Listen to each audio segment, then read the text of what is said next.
Okay, so 3 times the charm. I think it's taken me like 4 or 5 times to get this set up. But anyway, welcome everybody to the 16th episode of Manifesting with Meg.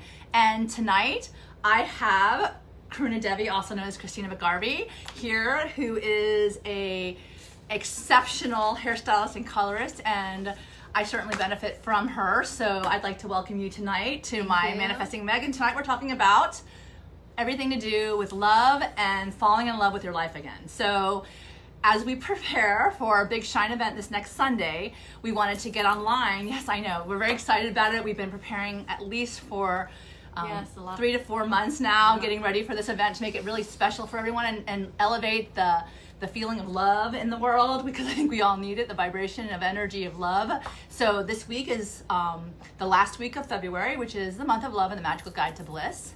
And so I'm grateful. I'm really grateful that you're here with me. Thank you for inviting coming. me. Sorry about the little glitch at the front, but you know what? It's all going to go smoothly now. Life is about glitches. Oh, isn't that true? It's all about glitches. That's true. So I just want to give you a little bit background about this magnificent person that I have tonight here on the show with me. She actually was an apprentice to world-renowned artists in her craft, such as Joel Warren of Warren-Tricomi, Ward Stegerhoek of Bumble and Bumble, which we all know. Stegerhoek. You might hurt me for that. Okay, Stegerhoek. That's good that you corrected me because I wasn't sure. And Living Proof Development Team, she was a part of that as well. And Stephen Knoll, and she was a part of ad campaigns as well that we all may be familiar with. The runway shows for Prada. Who doesn't know Prada? And also we have the other actual Gucci, Christian Dior, Yves Saint Laurent. And we have John Varvatos as well. Varvatos, so yes. she definitely has the experience and skill. Yes, and she got to hang out with those who would be known as the top of her craft. Yes. Which is very exciting. They directed me well, all of them. And let me tell you, she definitely has certain skills with a lot of different color, especially is your thing now, right? Is that the thing that you hold out to the world as a master colorist? I'm a master colorist. Yes. Yes, and balayage is my area of expertise. I've been doing that. Now I'm in my 40s. I've been doing that since, God, my mid-20s. And I learned that from Jacques Dessange from Paris. That's the original developer of balayage. Wow, yes, amazing. One of his primary apprentices taught me, so that was amazing. That's awesome. And you also worked with famous photographers, and we might all be familiar with Annie Liebowitz, Mario Testino, Stephen Meisel, Peter Lindbergh. So these are people who are also the top of their craft. Amazing. So you must have seen a very interesting way to actually look at the world through the lens of these fabulous artists as well. Well, I learned by being close to them physically and personally through all the different projects, and I worked with many of them many times over, to realize that I wasn't so weird. I always thought I was very weird. And then when I saw these people working in their craft, I realized, God, we're all a little bit weird. Well, I would hope that we would all embrace that little bit weird and actually make it known to the world as who we are and showing up authentically. We're great still. Yeah, exactly, exactly. But she also has a celebrity list that includes the likes of Angela Lindvall, also Helena Christensen, Duran Duran. They're back with a vengeance. I've seen them, touring for the last 3 years. Love them. Now, and shiny toy guns, as well as Chloë Sevigny, thank you, and Christina Ricci. Yes. And she was a part of the research and development team for Redken color. So you definitely have a breadth of experience and knowledge in your field, and we're very lucky to have you here tonight. Also, you're on my team S.H.I.N.E, so I got her in this year. She's always been a part of my S.H.I.N.E nonprofit, but now we brought her in, and she's a part of the core team. And like I said, she's actually going to make every one of us look beautiful for S.H.I.N.E. So that's a good thing to have someone with these kind of skills who actually will work with you and take care of your color, etc. And bringing in a couple of girlfriends that morning. Girlfriends are the good. Team. Yeah, for sure. So in this month of February, we're coming to the end of the month actually, and we're still brand new year, so we're still trying to figure out where we're going with it, how to navigate everything as well. But this month specifically, we talk about love. And the insight for today in the Magical Guide to Bliss talks about passing on the love, which I think is something that, when we become more cognizant of passing on the love, giving it to the next person or giving it away, then I can think of no better experience. And I also can think of no better person to talk to, because in your business, you are constantly engaging with people on a daily basis. So I can only imagine. Transient. Yeah, that too, but you're always in the energy of other people. So you get when they come in, whether they're having a good day, bad day, or indifferent, you have that experience because you have to serve them. So that is something that I think we really want to flesh out with you today. But also, I did want to tell you that, one of the most engaging or wonderful things about Christina is that I got to know her story, and I find her story outside of even her craft is actually quite amazing. So my question to you is, how have you arrived at this place in your life where you're actually experiencing more love in your life, your career, your family, especially towards yourself? I think that with time comes, with age and time, comes a whole new world of value for who you are. And the fact of the matter is that it's only just now in the last 2 or 3 years that I'm understanding who I really am. Who I really am. And you're still young, so you can actually live it. Yeah, no, you are. You're very young still. But really right now I'm realizing that there's a quiet person that sits in the background of everything every day. And then there's this creature that lives in the front that wants to be the show for the rest of the world. And I think that we recognize that creature as the ego. I've read all the books. I've done all that stuff since I'm like 18 years old.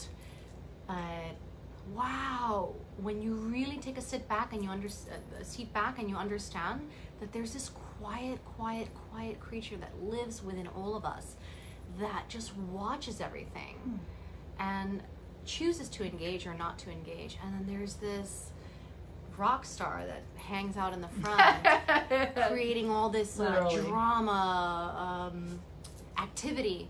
So how have you been able to actually work with both the quiet as well as the rock star? Like, how have you found a balance at this part in your life that now? So how did you come to that place now different? Just being aware of it, more so than not. For many years, I think I let the rock star hang out and do its thing. Run around town, and hang out with the people and doing the stuff. Yeah. And I kind of let it take care of me. And as I've become older, and I get more settled into other areas of my life, my children, my friends, things that I really, the peaceful part of me that I didn't even know was there. I've taken more control over the rock star. Well, I think that, I think let's go back to the whole idea of loving the whole part of you, that rock star as well as the quiet side. And I think that when you're saying that now you've gotten more peaceful, the rock star got you to where you are right now. Of course. Yeah. Definitely. And all the people that I've engaged with throughout the course of my life, from since I'm a little girl until now, I mean, I have to give credit to everything that I've gone through and been a part of. Well, you're not from here. You're not from Miami. I'm not. I'm New York City, born and bred, from the Bronx, 3rd generation. Off Gun Hill and Jerome Avenue. It's a good place, the Bronx. It's a little bit of a rough area for us growing up. That's a whole nother story. But that was kind of tough. That was tough. It wasn't easy because I think that I had to. I think I became more of an introvert because of my surrounding environment growing up. My mother and father are interracial parents, and depending on where we were and what was going on, myself or my siblings would be the one that was the cool one in the moment or the one that was in the background in the moment, so that was really rough for us because we're all a little different complexion, different texture of hair, and that was rough. I'm not gonna lie. That was something. You know, I actually never knew that. Yeah, I never knew that. That was something. Wow, very interesting. So now that you've come to Miami, you left New York. Well, you were actually working in New York for quite some time, even between Miami and New York. That was my whole career. Yeah, New York City. New York City. Yeah, I also spent a lot of time overseas. I spent a lot of time in Asia, in Japan. I learned a lot of my craft there. Oh, really? My color craft. Yeah, because really? when Redken, the color line of Redken first came out, I was part of the research and development team for that, and we brought that through Warren-Tricomi. We brought that to Japan, and we introduced it to their country, and we toured around with them.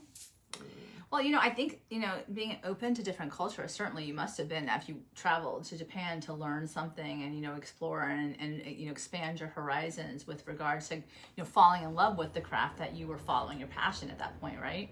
It's funny because when I first got involved, I always loved to mess around with my friends' hair and makeup and skin and all that growing up. And I remember my father saying to me, once you finish college, if you want to mess around with hair, fine. If you want to mess around. If you want to mess around with hair. Before my father passed away, he did say to me, if there were one thing that you didn't listen to me about, it was you following your dream for the hair. Oh, wow. I'm so glad that you did that because it brought me all over the world. Amazing. And I do. My mother is part Japanese. I knew nothing about the culture. She didn't either, you know, and so we spent a lot of time over there, and I got to see things that made me recognize parts of me that I didn't recognize. So let me ask you something. So you didn't know a lot about your culture before you went over to Japan and even engaged in... I mean, it's such a minute part of who I am. My mother's father is half Japanese. Okay. My mother's mother is Castilian from Spain. My father's Scots and Polish. Okay, there you go. There's a drop of Irish in there. And we grew up in the Bronx, and the Bronx was the melting pot. Right. My father was a cop. He was an ex-Marine, a cop, and then he was a private investigator for a legal aid society. So this was, you know, all the immigrants coming in and doing what they could professionally to support their families. It was a big deal. You know that my family is from the Bronx. I didn't know. Yes, we're the Santangelos and the Noceros, both sides of my family grew up in Pelham Parkway. So, you know, we know, you know, Arthur Avenue. We know all of that. Yeah. My dad used to take us for dinner on Arthur Avenue. Oh, that's he awesome. was the cop, and he would take us in. I have, by the way, 2 little brothers and 2 sisters, and he would take us to some of those Italian restaurants. Oh, they're really good.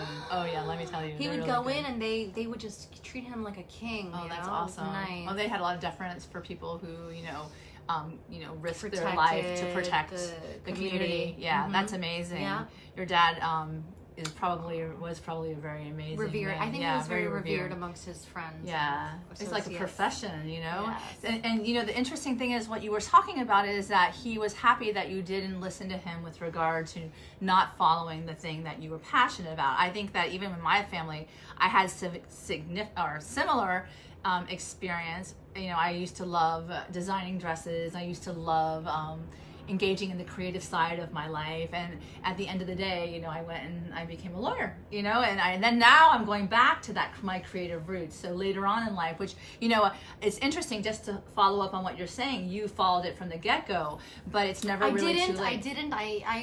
I didn't. I almost let it go. Like when did that happen for you? Well, I was in college. I was going for an associate's, and I remember I couldn't pick an area of study. Oh no! And it went on for 2 years like that, and I was miserable. I'm like, oh God, what the hell am I gonna study? Radiology? What? And nothing really hit me the right way, and so.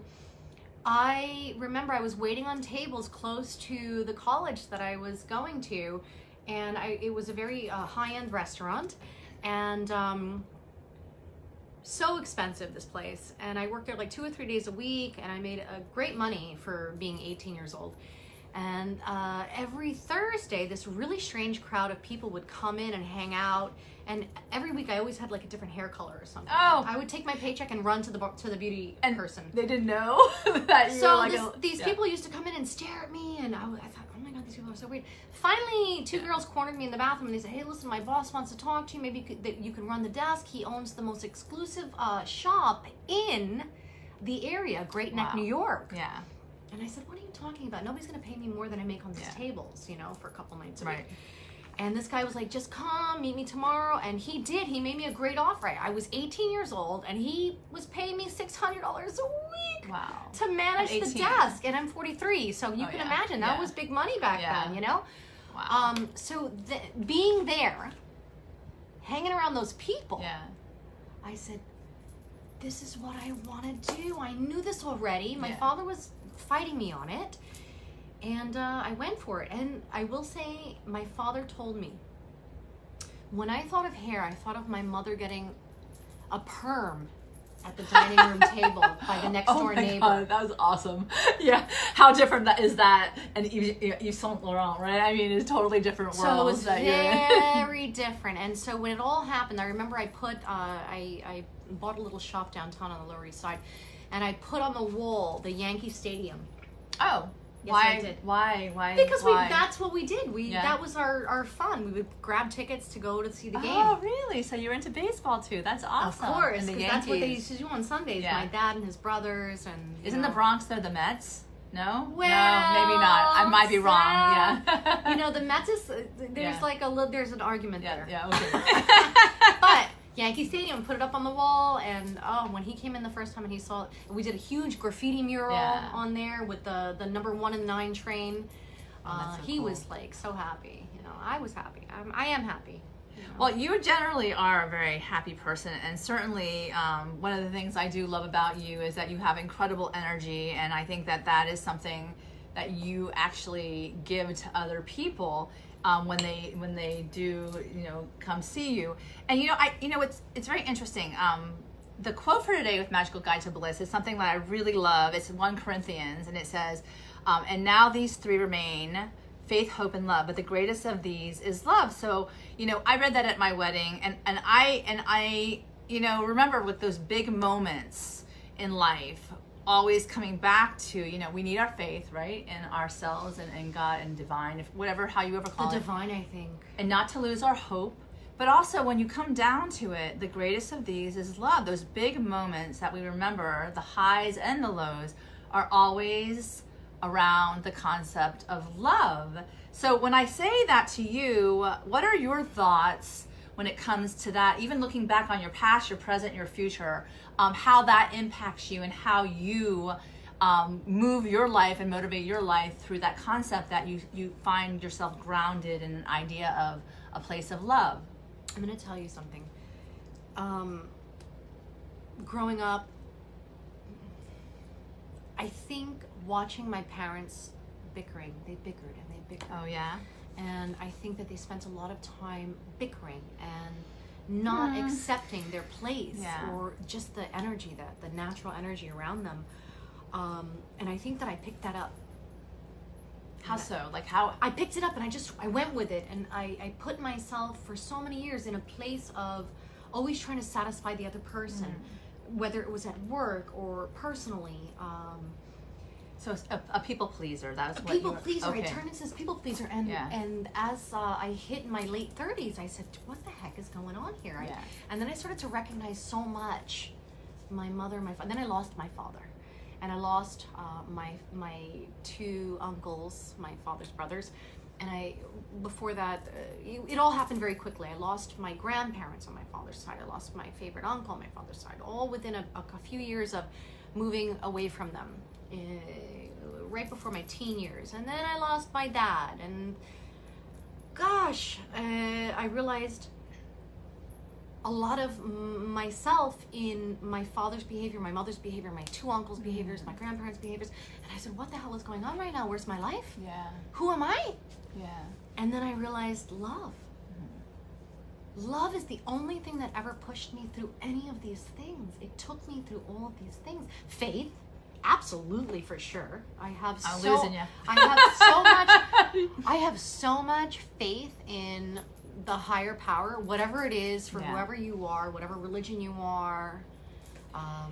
So So now that you know this, were you always cognizant of that though? I mean, so how did that shift in your life? I think deeply it was rooted in me. I know that that's what brought me to those great adventures. My God, I've traveled the entire world. Yeah. It was in my late teen years, before I was 20 years old, I discovered Louise Hay. Okay. Oh, I love Louise. And she was my first understanding of manifestation. And I remember practicing what she wrote. I remember taking all her books and just practicing writing and affirmations and all that stuff. And I remember that's when all those things started to happen for me. That's when people started asking me to come to these shows, and to do these events. I never said no to anybody, by the way.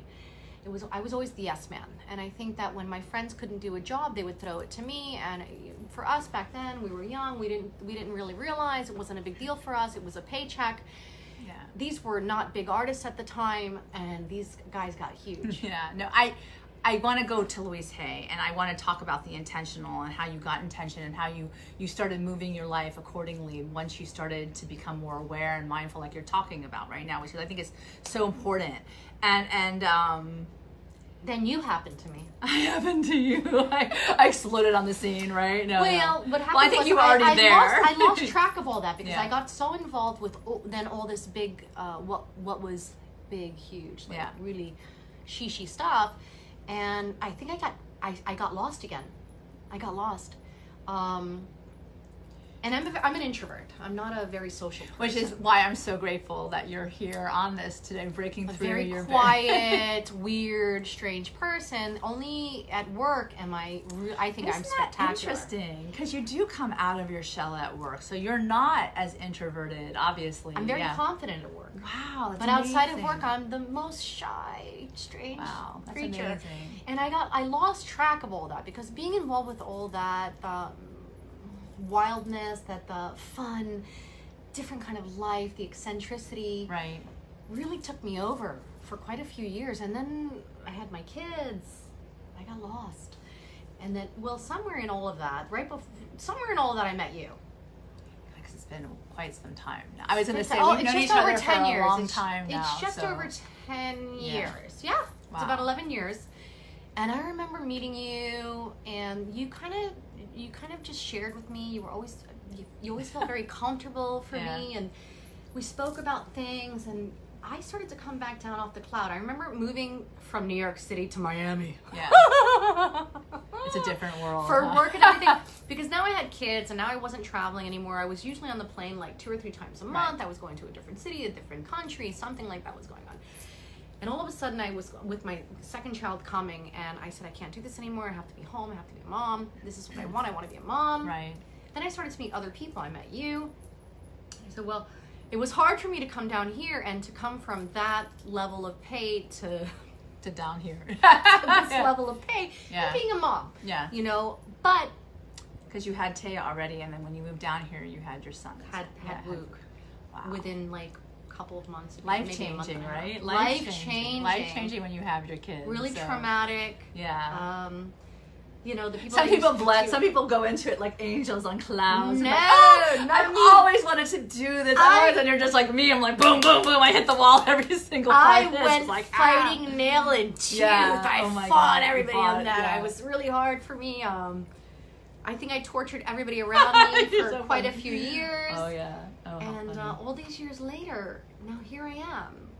You know, and the thing is, it's like, so, okay, back to the whole idea behind love and the self-love and everything like that. It's like, that's what you need to do to get to the place where you can actually sit where you're sitting. Oh, I had to beat myself. I had to beat myself. I had to beat everybody around me. I mean, like with fists, you know? Yeah, which is just so much fun when you're doing it. And then you walk out, and then you're like, why did I do that? Why? Like the whole idea of like the self-sabotage and the self-abuse and all this other crap that you... Oh, abuse. Oh my God, literally, right? Literal abuse. Literally abuse. You just, at one point in time... Away. I was like, everybody get away from me, you know? Like, and when they get away from you, then you're by yourself and you're with yourself. I'm like, exactly.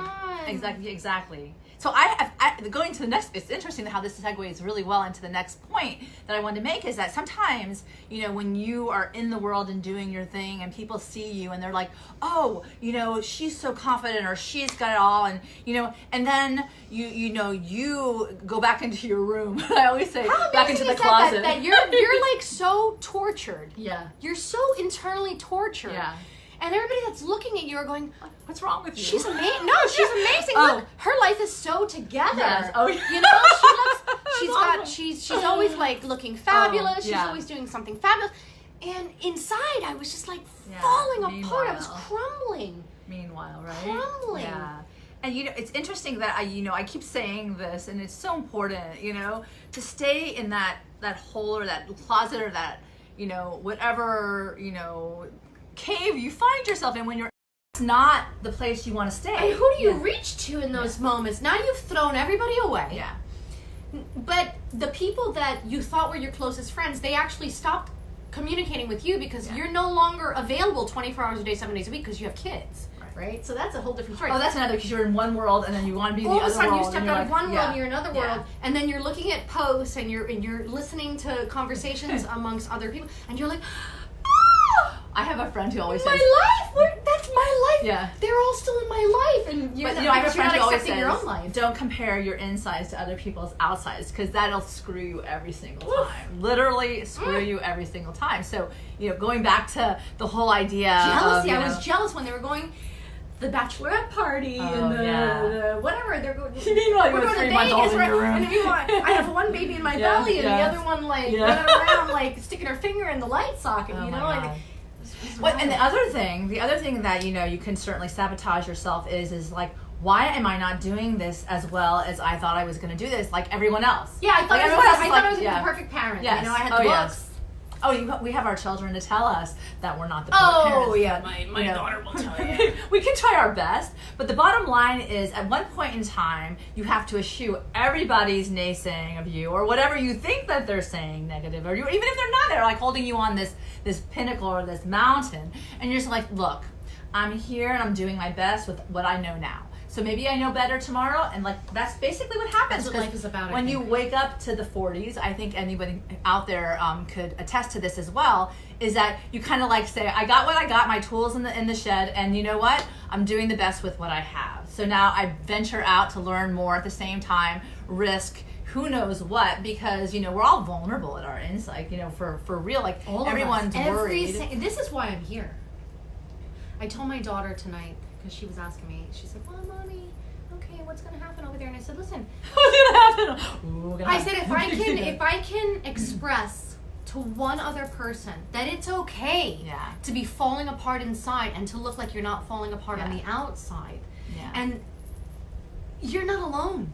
Yeah. This is every human being. I don't care how much money you have, if you're Gandhi, every single human being on earth is suffering to a certain degree. And you know what I think?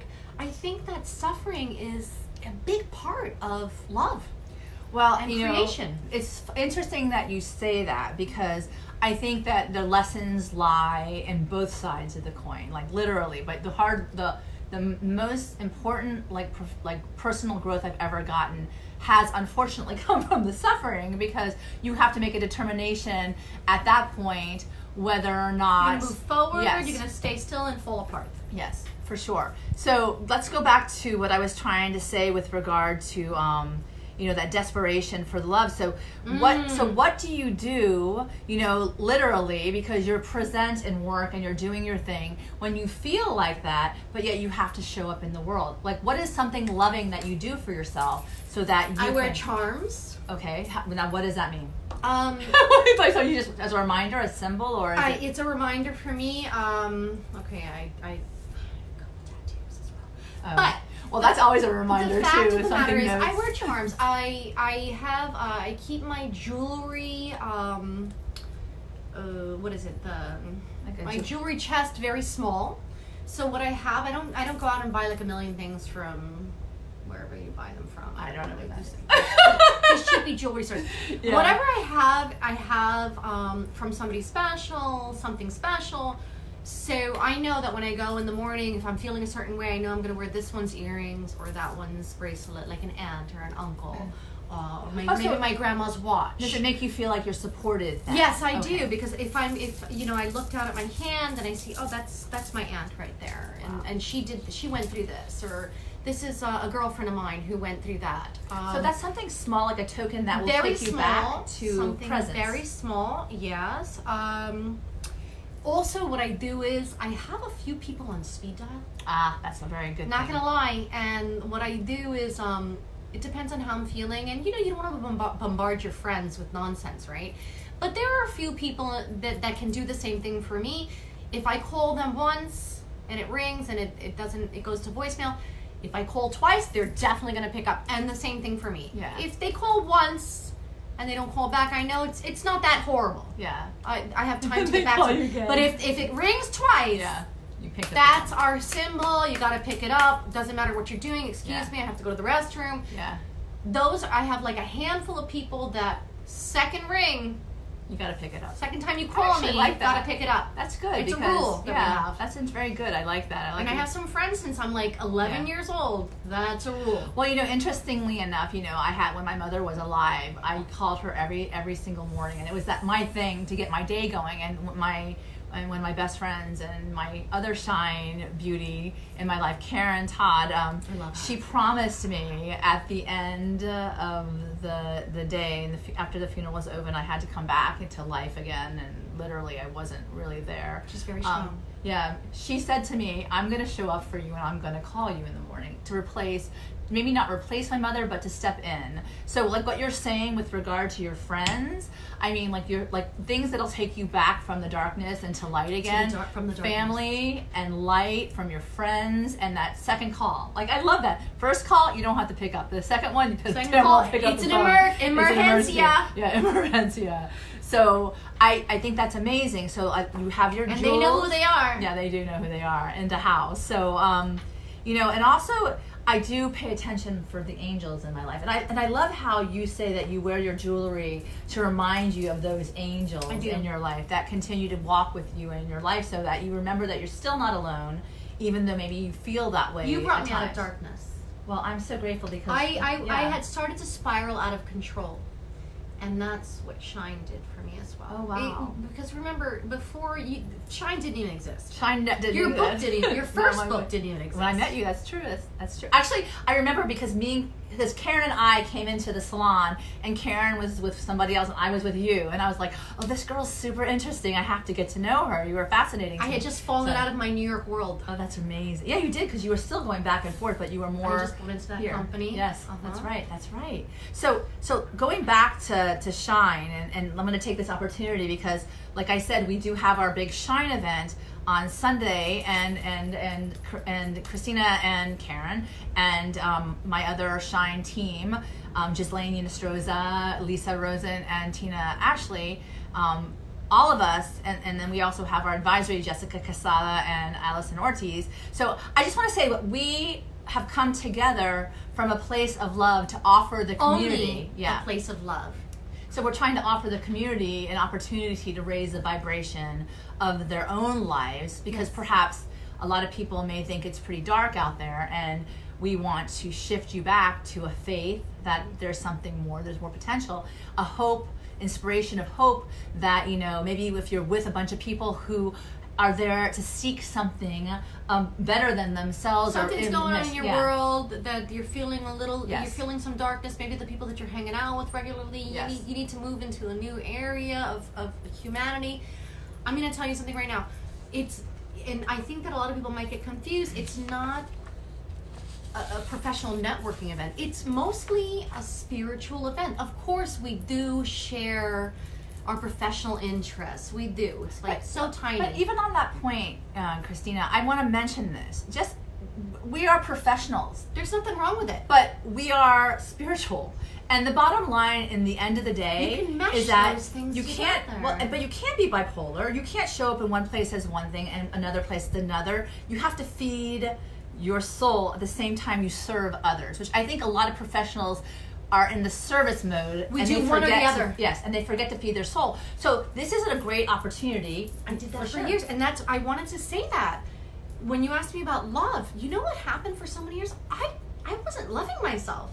So I was loving everybody. I was trying to love everybody else, but it was always a disaster. So how did you get to the point where you made a determination decision that I can't do this anymore? Like, I have to take care of me so that I can serve better, maybe, or serve yourself in such a way that you start from a place of love and move from that foundation out. How do you do that? For so many years, I did all the classes. I took all the yoga, adventures, and I travel. I mean, you can't imagine the traveling that went on for this, and it was fun, and it's great. And I'm not going to say that those were not building blocks. They absolutely were building blocks.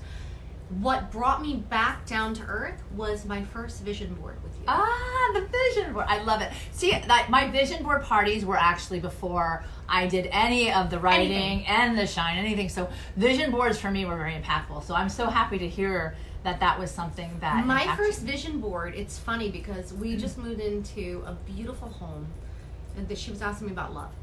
My God, my world has changed so much in the last 3 years.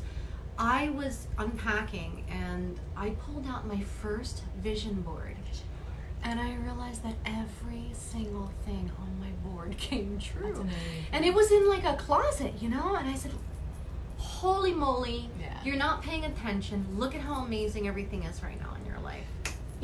I love that because the vision board can actually be like the endorphin checks off of the things that you've actually put into your present moment and seen come to light in the future because you've already started visualizing. Not one thing missing on the board. Amazing. Not one thing. Amazing. As a matter of fact, it all came out better than what I had ever envisioned. Since I'm also like talking about S.H.I.N.E, the S.H.I.N.E Love show tonight because I want to. So S.H.I.N.E was, especially this S.H.I.N.E, is something that I visualized. So when you say, well, what does that mean?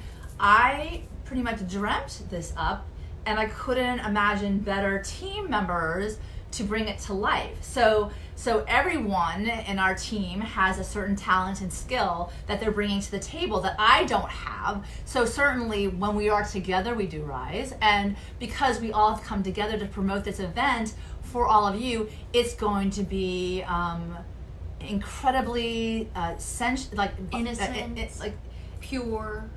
But even more so, it's going to come at you from many different angles. So we have those elevated wow moments from the beginning when you walk in. It's going to be a lot of feeling. A lot of feeling, a lot of the networking, when meeting new people, which is amazing because when you meet new people. I was scared the first time I walked in. Really? Yes, well, because there were so many people. I'm such a I'm such a quiet person. That's amazing. And I walked into, I was scared. Asked my daughter. Oh yeah. She was little, but she has the memory. Yes. That I was like, okay, everything's gonna be okay. We were holding hands, and she's like, Mommy, it's okay. And wow. Okay, we're gonna walk in. And she's like, it's okay. But she was little, little people are so innocent and pure. Well, Taya now plays hockey, and she's a big tough girl. Tough girl. She's a tough girl, so you did very well. Artist, for really well. Brilliant. But once you got in there, what was your first experience at S.H.I.N.E then? Initially? I felt immediately warm. Yes.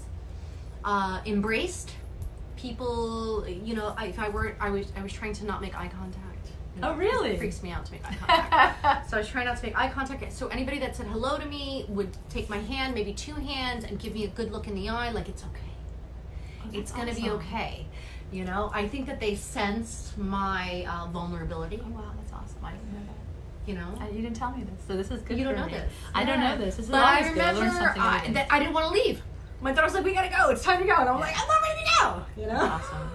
Well, but I've been there for the last few, and it was great. It was really great. Well, you've kind of, it's funny, from the first time, you've kind of been pulled, and I keep pulling you. It's like, come on, join the fun. So come in and join us. So if anyone is on the fence it's a out good drain there, to go down. Well, interestingly enough, like if there's someone out there, it's like getting pulled into the center of the earth. Well, someone out there who's like on the edge, wanting to come, but not really sure what it's about. Not really sure what it's about. Yeah. What would you say to them? Like, what would you say to them to encourage them to jump on? To not think of it as like I think a lot of people get this idea that it's like a networking event. It's like a networking event. I think that you need to understand that this event surpasses any idea that you would ever have for a social gathering. It's super superior, spiritual, enlightenment, growth, stepping out of your shell, meeting new people that are healthy for you. Maybe you're surrounded with people that, you know, you're not really sure about anymore. These are people that I have met from the first year. This is now the 4th year. These are people that I met the first year that I've become close with, that have helped me to step away from things that were very negative for me. You know, and I think that that's really important. And I think it's these aren't people that are going to disappear in 5 minutes. These are people that are part of this. This is a community. Yeah, it's a S.H.I.N.E community. It's a real community. Yeah. These are people that are going to be there. You know, that are stepping out of their shell as well. And you know, we have Jessica Quesada on there who's saying she's coming to her first S.H.I.N.E event, which we're super excited to have her join us. Certainly she's been on the advisory board member as well, helping us to fundraise, because the other side of S.H.I.N.E is that we do raise money for young, innovative, creative leaders in the community who are doing their best to make a difference. So what basically we all as adults show up and make it together. It's a nonprofit, okay? Yeah. We're raising money for exceptional youths to continue their education within the area that they choose. Right. That's amazing. Yes. And the coolest thing is that we get to, when we name our S.H.I.N.E ambassadors, we get to be a part of their story, which I am really an advocate of. Is like, if you could step into something. Yes. Who did you have last year? Well, last year we had the Miami Children's Theater, so we had all these kids that build their confidence acting and performing. And our first year we had Ana Patricios and Carlos Talavera, who were amazing at the Rainbow Connection event that they had to raise money for homeless LGBTQ youth in the community. So we have these very aware, I would say, young people who are actually stepping outside of their small world to go out and do what they can where they stand to help other people, which realizing things at such a young age. Imagine if we had that kind of exposure when we were young. Can you imagine how much further this would have been at this point in time? And I think even more important is that as adults we start to help and empower the generations behind us, to encourage them so they will be a part of the fabric of a positive, healthy society versus one where you were saying you're being bullied. Bullied or negativity. God, I was bullied my entire life. I think I didn't stop getting bullied until I was like in my mid to late 20s. And why does it continue? Who the heck knows why it continues at this day? Parents have to get more involved with the kids. I'm sorry. Well, you know, that definitely is important as well. So pay attention with what the kids are doing on the social media and stuff. I watch my kids and I catch them sometimes being fresh. So even with S.H.I.N.E, you know, we're going to have a presence on social media, and we're certainly going to encourage many of you. We have two very amazing young innovators who vlog, so they're going to be joining us, and they're going to be vlogging the event as it goes on. So anyone in the Instagram, social media world will be able to experience it. Yet at the same time, you know, we're filling up fast. We want to encourage those of you who are standing on the edge wanting to join us to step in and take a chance and see what you got, because let me tell you, we're breaking the script of a networking event. This is going to be completely different. This is growing. It's growing fast, and I'm proud to be a part of it. And I'm really so proud to have you a part of it. Oh my God, no kidding. Thank you so much. Well, I have an uncanny knack for seeing amazing in other people, and when I do see it, I like to grab on and not let people go, and I can see more perhaps sometimes in others, and because, you know, I think at the same time when you turn the mirror around and look yourself in the face and you're like, well, maybe others can see that in me too. So it becomes a very much you know, the circle effect. You give and it comes back to you, and it comes back to you again. Absolutely. So I didn't do this at the beginning of the interview since we were a little harried by the technical difficulties, but yeah, I can't even speak. I almost would call her out on that, but I'm gonna let that one slide. Technical difficulty. Okay. I do have dicta. Literally. But what I do ask people when they set out with my interviews at the outset is that you pick a number and you choose something that would match an intention that you would have for this opportunities or this evening with me, or maybe even for S.H.I.N.E. Maybe you have an intention for S.H.I.N.E that you'd want to share. So pick a number. Well, it's single or double digit? It could be any number between 1 and what? Yeah, I think 350. Okay, 31. Like 31. Okay, so at this point in time in the interview, By the way, wait, hold on. 6 months up until the first meeting that she invited me to for the S.H.I.N.E to become a part of the team, I was having these non-stop dreams of 33 and 11, 33 and 11, wow, 33 really? and Well, 11, there you 33 go. and The 11. master numbers. And then she invites me, and everything's surrounded with the threes and ones. I said, what the hell is going on? So you're going right for the 31, right? I said, I have to be a part of this. So 3 and 1. Well, master numbers are, it's an opportunity to be in the presence of really high creative energy. And the day we're having S.H.I.N.E is March 3rd, 3/3 at the Ritz-Carlton, which is 3300. And we don't end until 3:33 p.m. So you think that I'm going around the numbers, you're absolutely right. People are looking at me like, why does this stop at this time? Well, that's why. Now everybody knows in numerology, it's an opportunity to welcome very high, powerful energy. So she says 31. So you might need your glasses for this one. So oh yeah, I need my glasses. You can read. So what was your intention, first of all, for this conversation with me? Today? Yeah, today at this I point. don't know. I think my intention was to awaken others. Okay. To wake other people up and to get people involved that need to be involved, that maybe are second guessing themselves. Maybe they're thinking, I don't want to buy a ticket. You know what? This is something that is, no matter which direction you go in, if you buy a ticket, I mean, you're doing something for the greater cause of the future of the youths of our world. Yeah. Period. So there's no way around. Never mind the fact that it's a fun activities all day in a really fabulous place.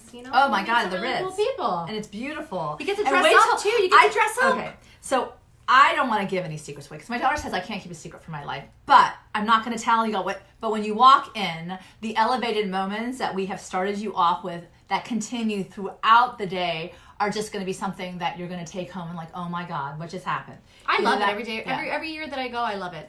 Yes, and every year we learn. My kids love it. My kids every year they're like, when are we going to S.H.I.N.E? I'm like, it only happens once a year. Calm down. We shine together. So for your intention based upon what you have set out, this is your insight of the day. So what I do at this point is I ask you to read the insights, everyone. Okay, so shall I read the date? Yeah, you can read. No, you just read the beginning. Okay, look forward. Therein lies a brilliant destiny. Don't look back. Something might be gaining on you. All right. If you want to move forward in life, it is futile to dwell on the past. It does you no good to judge yourself over and over again for your past mistakes. This is important to me. Oh, the light blinked. I know, I saw that. Blinked. We've got some energy here. Oh, that's a big one for me. Yeah, the past is done. It is the present that is bursting with potential. Give love to your present dreams. Give love to yourself. I need that. And go forth. Figure out what makes you special and do that. If you make people laugh, do that. If you like to share wisdom and insight, do that. If you can heal others with your words or your hands, then do that. Just keep looking forward and don't look back. Life is filled with many stages, each one offering you an opportunity to play a different role to further develop the amazing human being that you are. Every present and future positive action will assist you in discovering your own beauty within. Just don't look back, or you might lose your direction. Choose to spend your quality time on something wonderful today. There you go. When a baseball player rounds the bases towards home plate to score a home run. And we were talking about baseball. Go figure. There you go. Your dad's here. My grandpa, my daddy. There you're here. He cannot turn around without losing his forward momentum. Likewise, looking forward will help ensure that you arrive at your intended destination, and the sun will rise again over your present as you no longer focus on the sunset going down over your past. Keep shining. There you go. And imitate the same light that bursts with hope that accompanies the brilliance of a beautiful future. And know that therein lies your destiny to come. Magical key to bliss, decide on a present action that will propel you forward in life. Amazing. I love that. Well, I think it's actually kind of interesting that we talked about baseball, and this is completely a baseball quote by Satchel Paige. So I think that's kind of interesting. So who said baseball? Yeah, you did. You talked about the Yankees. My grandma going, strawberry, go Mookie. My grandma, go Mookie. Crazy on Sundays. So I think keeping all of that in mind, I think that the craziest things can happen when you actually start to walk outside your comfort zone, which is clearly something that you did tonight, because I had to beg her to convince her to come shine love with me as one of my team members. And I'm so grateful you have. Nervous wreck. But by the way, once you do the things that you fear most, things start to change in your life, and they don't become so foreboding or keeping you from those dreams, those visions that you were talking about that you seek to accomplish. Yeah, the chills. It's amazing, though. It's true. And I think that even where I am at this point in my life, and you know, and everyone that I keep coming into contact with, I sit there when you become the quiet person, not the rock star, the quiet, sitting still, getting intentional, and being present, and just breathing into the moment.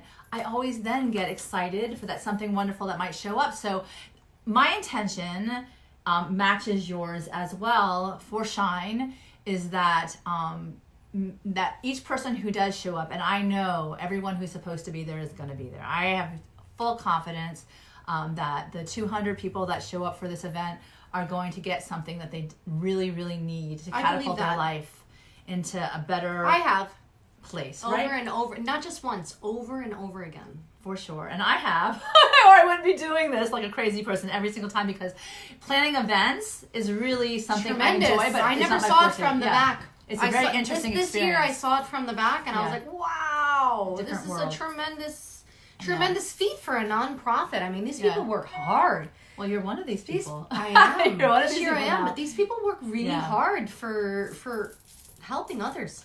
So, you know what you said here, decide on a present action that will propel your life forward. I mean, you know, if you're on the fence and you know, it's something that you're thinking about, well, then this might be just that action that you want to take to propel your life forward. And certainly, I am waiting to meet you if I don't know you already. And if I know you already, I'm waiting to greet you and introduce you to this wonderful group of men and women, and so that we all can come together and re-energize and reinforce those values based in the sound principles of love. It's like a battery that comes together and we infuse each other. And then we all get to shine, right? Mm-hmm. We get to tap into the light within and then shine without. So just to end tonight, thank you all for joining us. As always, Karen Todd has been one of my greatest sources of love and strength in my life. So I'm going to give another shout out to her. We love you, Karen. We love you, Karen. I love you, Karen. My daughter loves you. And you don't even like, we'll talk about that later. But she gave you a big hug, and you hugged her, and it was kind of cute. But I want to give you an opportunity to thank you for coming, and also maybe promote your web page or your Instagram that people can go and to find you and your craft, whatever it is. Well, it's Instagram.com, and it's Karuna Devi, Karunade, D like David, E, V like Victor, I. I'll go ahead and put it in the feed. I'll put it in the feed afterwards. And then on there's a link to my Christina and Hair page. This is just stuff from Miami. There's nothing really big in there from my history outside of Miami. I'm just kind of starting fresh, clean page. You're building on this foundation, right? I'm going to run away. Oh. That's awesome. So look, Karen Todd, woo woo. I know, I love it. I have kid phobia. Kid phobia, I told you. Oh my god, but they love you. I don't know. My kid's not afraid of anybody. She's a hockey player. They're drawn to you. I'm gonna run off. You're gonna run off? I have to run. Oh, you're gonna leave? Okay, so before she runs, I want to end tonight by saying, if you want to manifest your dreams and live the life you want, certainly come to S.H.I.N.E on Sunday, March 3rd, and join us. It's fabulous. The Eventbrite link is going to be put in the feed after this, and you're welcome to take a look and peruse all the fun things that we've had in the past, and the present, and the future. And I want to thank you so much, Christina, for bringing your magic today with me. I usually leave the last word for you, so go ahead and give your last word to this wonderful audience. Come on. Let's do this. Let's make a movement. Let's make everything better. We can work together as a team and just make the world a better place for everybody. It's really not that hard if we connect. You know, I have to tell you, the connections are huge, and even better when there's two calls. When you the 2 calls they actually pick up. So I do want to say thank you, everyone, once again. Remember that you're here to be the deliberate creators of your life. Let your soul be guided by your dreams, and let's all together work together to raise the positive vibrations. Start at S.H.I.N.E on 3/3. The tickets are only available until tomorrow, so get out there, buy them. Don't miss out. We're almost sold out, so we're really happy to have you all join us. We will definitely greet you with tons of hugs, tons of love. Pass it on. Pass on the love. Great love food, you started. some good music. Great food. It's at the Ritz, for God's sake. Come to the Ritz and let's dazzle this world. So, and get lots of memories that we can elevate the rest of our lives by, okay? Good night. All right, good night, everybody. We love you. Love Bye. you.